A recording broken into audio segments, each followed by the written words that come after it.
Hello and welcome to the show. Before we begin, apologies because today I am not in my recording booth, so expect to hear some noise bleeding in from the background. Now, today we're going to be looking at process related issues in your business and how those can lead to declining sales performance. If this is your first time of listening to the show, if you scroll back a couple of episodes, maybe three or four, you'll see that we've been looking at how to improve sales performance, but coming at it from another angle. We've been pretty much trying to figure out what are the things that causes your business sales performance to go down so that we can tweak all those individual stuff. So if this is your first time listening to the show, after listening to this episode, if you want a wider context, make sure that you scroll back, listen to the last three or four, and you're going to get a richer understanding of what it is that we're discussing today and how all the elements from other kinds of problems, how it all works together. So today we're going to be looking at process related issues and how that causes your sales team or your sales performance to decline. Yesterday, we looked at people related issues when your salespeople themselves are the problem. And I also hinted on when you, the business owner, is the problem, or you, the sales manager, is the problem. Because let's be realistic, we're all humans. So it's not every single time that it's going to be their fault that they're not doing a good job. Sometimes it is your fault as business owner, your fault as Madam CEO, your fault as Oga business owner. So today, process-related issues. Now, what are process-related issues? Process-related issues could be things like you guys have an ineffective sales process or an inefficient sales process. But actually, what happens most of the time is that people have a non-existent sales process to begin with. So you find that someone has a shop where you sell, what was that example I gave? Baby Gap. So you're selling imported clothes from the UK and from America. So Baby Gap from America and then Mamas and Papas from the UK.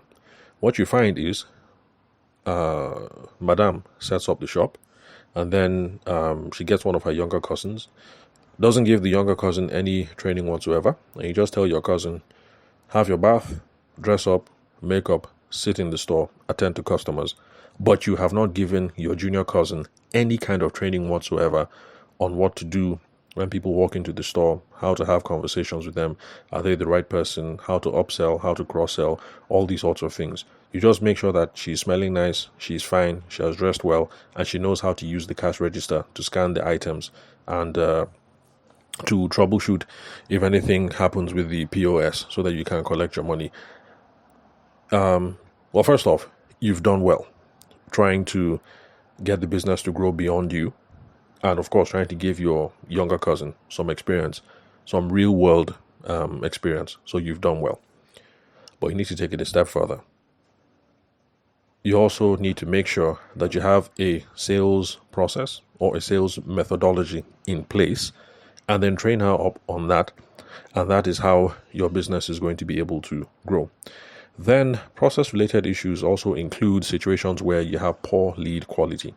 A lead is just anybody who has raised their hand or who has done something to say, I might be interested in your product or your service. So poor lead quality just means you are not getting enough people to raise their hands.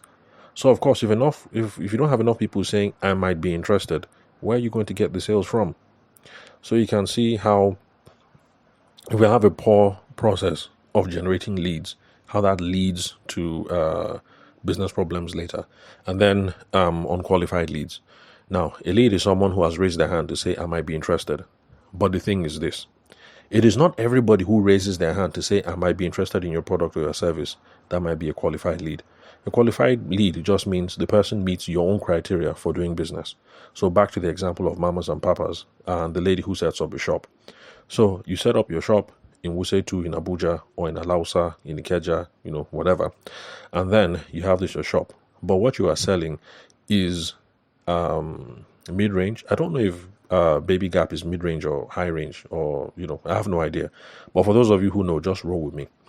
So you're selling Mamas and Papas and you're selling Baby Gap. Mamas and Papas and Baby Gap is good quality stuff for kids. But it's not every single parent that is going to buy Mamas and Papas and Baby Gap. And let me not lie you, when we were in the UK and we bought some of those stuff, it's just because I'm married to my wife. As in, left to me alone, why would I be buying Baby Gap? Or why would I even buy Mamas and Papas? Well, we got one Mamas and Papas stroller, and I admit, I won't lie, man, those things are good quality. As in, those strollers, they've lasted.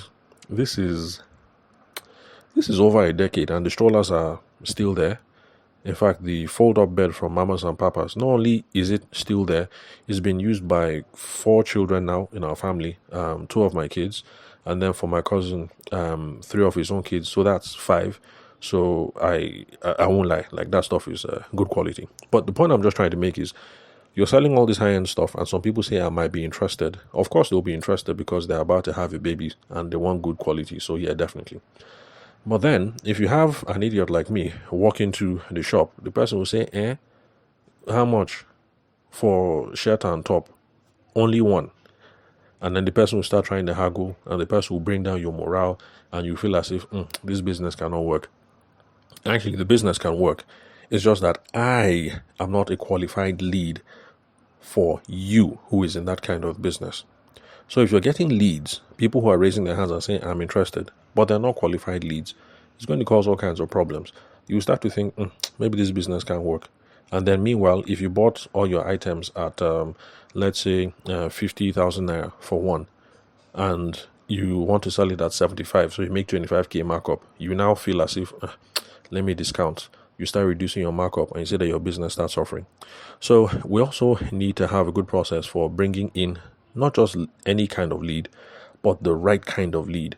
So somebody who raises their hand to say, I might be interested, but not just that, someone who might be able to afford the kind of merchandise that you're selling. Then another process-related problem is lack of sales enablement. And I've told you guys over here in the past that sales enablement just means you have a process, you have a methodology, but then you now train people up in the way that they should sell, and they will not depart from it. So train them up and you will get the results. Sales enablement not just means training, it also means provide them the adequate tools or resources. And that ties into the next one, which is inefficient CRM usage, because CRM is one of those tools that people need. So for your niece who is selling in your shop in Wuse 2 or in Alausa, it's not just POS that you should train her on, that this is how you accept payment, this is how payment decline, this is how you record, you reject payment and blah, blah, blah, and this is how you work the cash register. You also need to train her up. This is a CRM tool. When you talk to customers, excuse me, this is the kind of information that you get from them. This is how you store the information. This is how you schedule reminders, so that if the woman came and she bought baby cloth and her baby is 6 months old, there should be a reminder in the CRM, so that 6 months from now, we'll call up to say, hey, madam, how are you doing? Baby is up to 1 year old, Abi. Happy birthday. We thank God. Many more blessings, blah, blah, blah. Because that is how you're going to be able to build relationships and get madam to come and now start buying things for 1 year old. Because remember, she came to the shop and bought for 6 months. The goal is to get madam to buy not just for 1 year, but to buy for 2 years, 2.5. You want to keep madam as a customer over the long haul. Because if madam comes and buys once and you make 25k on that purchase, it's okay, it's not bad. But the real sweet profits is if madam buys now, you make 25k, and then she's happy with the purchase. When baby turns 1, she comes and buys 2 or 3 more items, you make 75k, and then she's back next year a couple of times, and then she talks to her friend. So that's where the real money, that's where the sweet money comes. So we also need to train people up on how to use the CRM efficiently, and we also need to do other kinds of sales enablement. So a lack of sales enablement processes and a lack of CRM, or training people how to use CRM, these are some of the things that cause your sales performance to keep going down and down and down. So all these things that we've listed, they can also be problematic for a number of reasons. Because first off, if you don't have a sales process, when we're talking about inefficient sales process or non-existent sales methodology, then what that means is that everybody is just freestyling. And it's a problem. It's a problem if when you are in the shop, you're trying to sell one way. When your junior cousin is in the shop, she's selling one way. When your older son comes in on Wednesday, he's selling another way.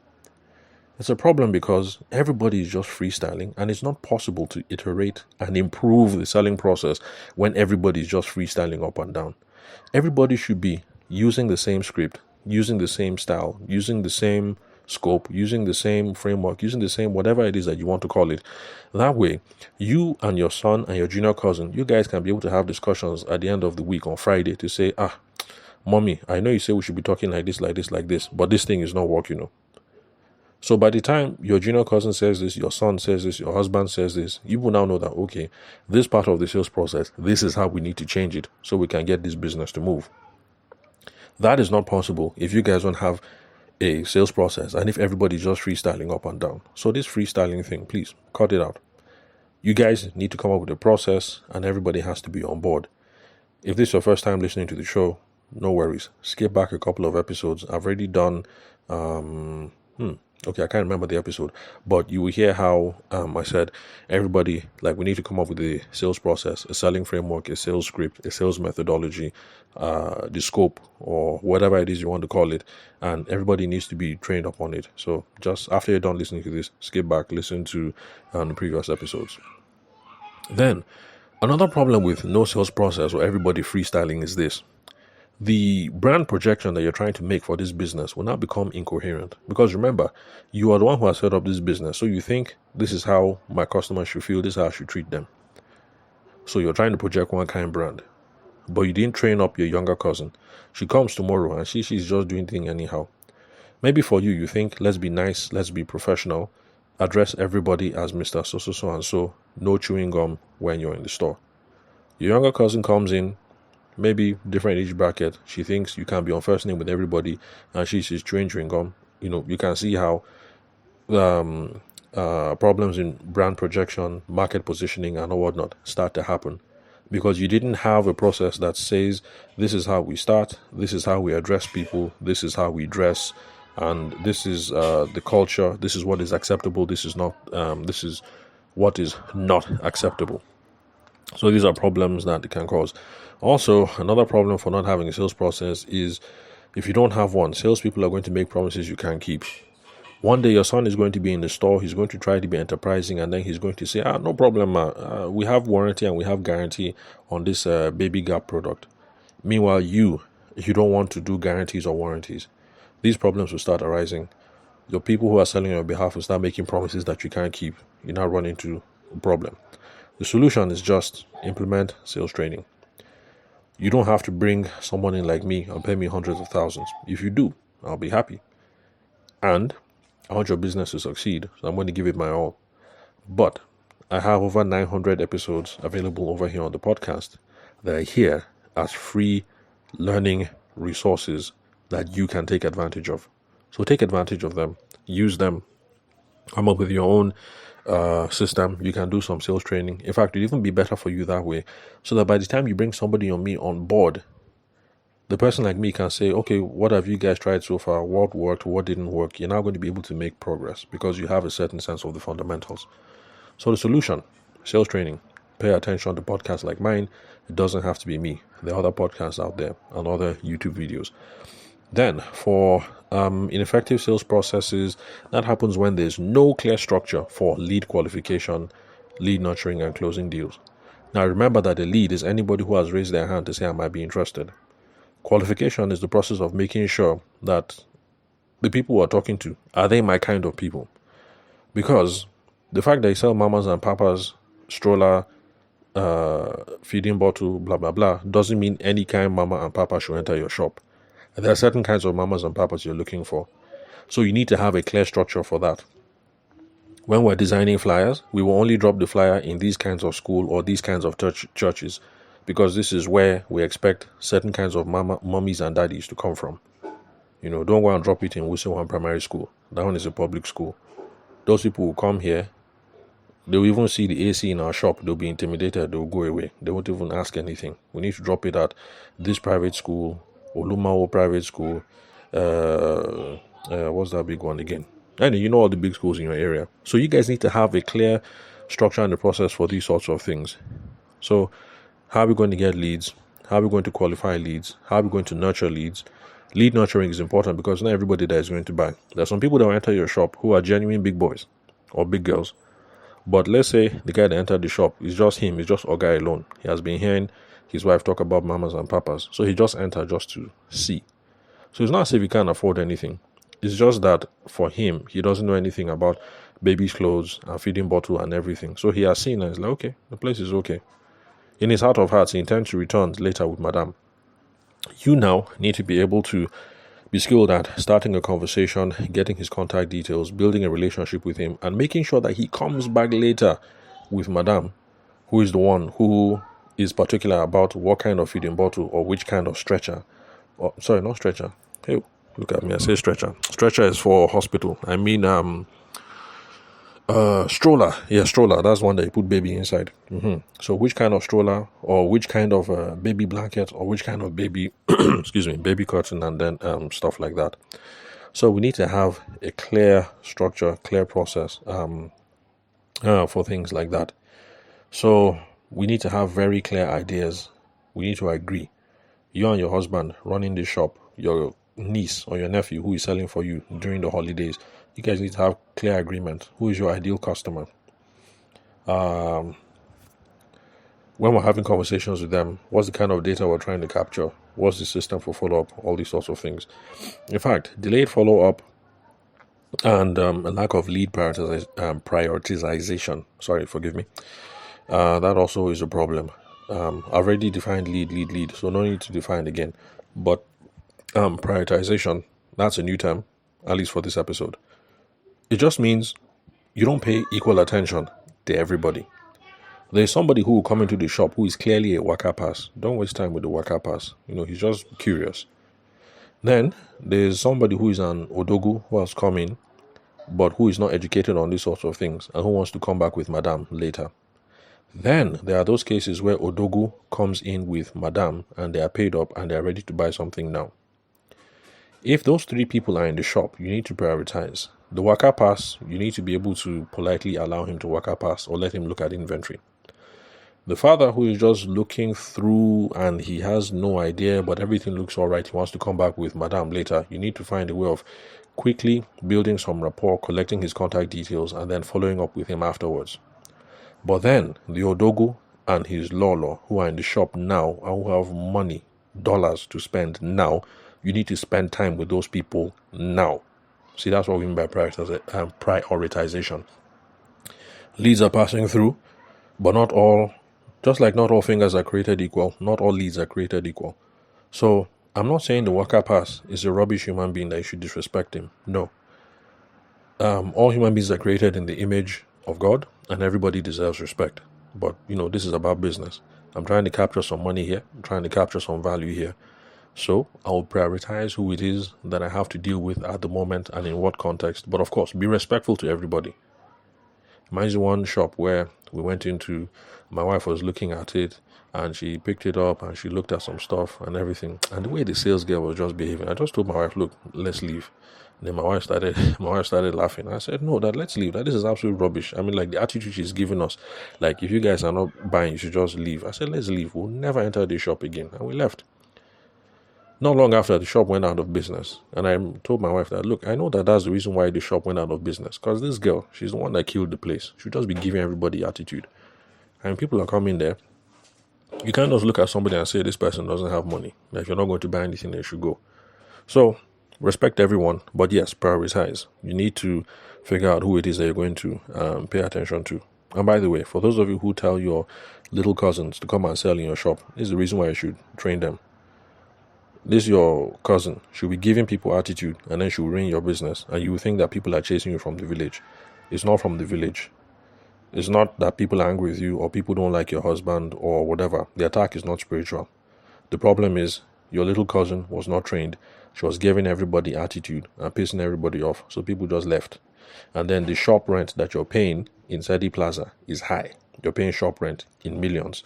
Your baby cousin is pissing everybody off, so you're not getting revenue. That's why the business folded. It's not because people were chasing you from the village. Okay, so let's see.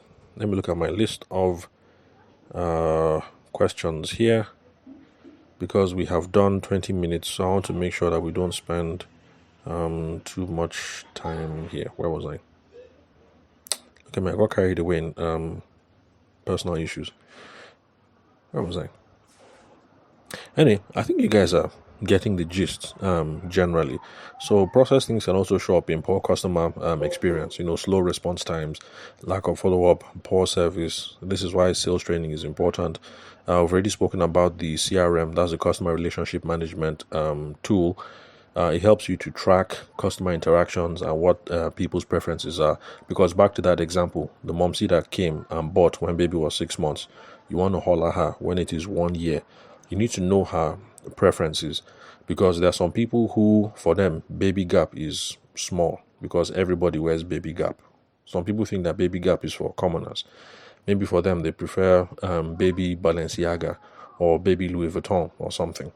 So you need to know when you're calling madam up in 1 year to say, how is baby? Oh, congratulations, happy birthday, blah, blah, blah. If madam is a baby Louis Vuitton kind of person or baby Sean John kind of person, but you call her and you're talking baby gap, you're insulting her. The CRM is what will help you track all these sorts of things. The CRM will say that madam came 6 months ago, this is what she bought, these are the conversations that she had, you think this is her kind of style, something like that. So when you're calling up in 1 month, say in 6 months, say congratulations on baby's birth, you're trying to follow up, trying to get repeat business, you'll be able to make the best kind of solutions because you have put all these things down, our preferences in the CRM. So the solution on this whole CRM thing, if you don't want to spend money, you think CRM is expensive, there are free resources that you can use. You can teach your baby cousin how to use the phone in the office, in the store, as a note-taking tool and as a scheduling tool. Take notes, schedule things, put reminders, blah, blah, blah. So when you're calling Momsy back in another 6 months, when baby must have been 1 year old, you'll be able to have fruitful conversations because you're not running it from your head. It's not from memory. It's because you can actually look at the phone and you will see there, Odogu Cynthia, and then you see the details. She purchased, blah, blah, blah. She grew up US. She fancies this, blah, blah, blah, blah, blah. Possible recommendations for 1 month is this item, this item, this item. Then you can have the conversation. So the phone that you put in the shop, that's a free resource. Then there's also Excel. Some people use Microsoft Excel and put everything like that. It's kind of rough, especially for those of us who don't like Excel. But yeah, it's available. It's something you can do. Then there's also Evernote or Trello. These are phone apps. They actually are project management things, but the thing is they're free. They're on your phone. You can just use them. Then there are also free CRM options like Odoo. Then there's paid options in the Nigerian market because like Zoho is not available in Niger. So pricing is in Niger. So you don't have to do that whole dollar conversion thing anymore. That, if Tinubu sneezes and the price of fuel goes up, then the monthly amount that you spend for your CRM goes up. So Zoho is not available. Pricing is now in Niger fixed for a certain number of people. So this pretty much sums up all the problems in this category, the process problems that people can come across. So tomorrow we're going to continue with the list of more reasons why your sales performance could be declining. And then of course we're also going to talk about things you can do to remedy the situation. Because what's the whole point of talking about problems if nobody's going to talk about a solution? So that's all for today, folks. Remember to connect with me on WhatsApp. The phone number is 080-6466-2140 and the country code is +234 for those of you who are not Nigerian. Then connect with me on LinkedIn. My name is Tabashima Ayede. You can confirm the spelling of my name so you can search for the right person on LinkedIn. You'll also have my email address in case you want to hit me up on email. And you can get all this info from the link where you're currently listening to this episode. Thank you very much for your time and attention. I'll catch you guys at the next episode.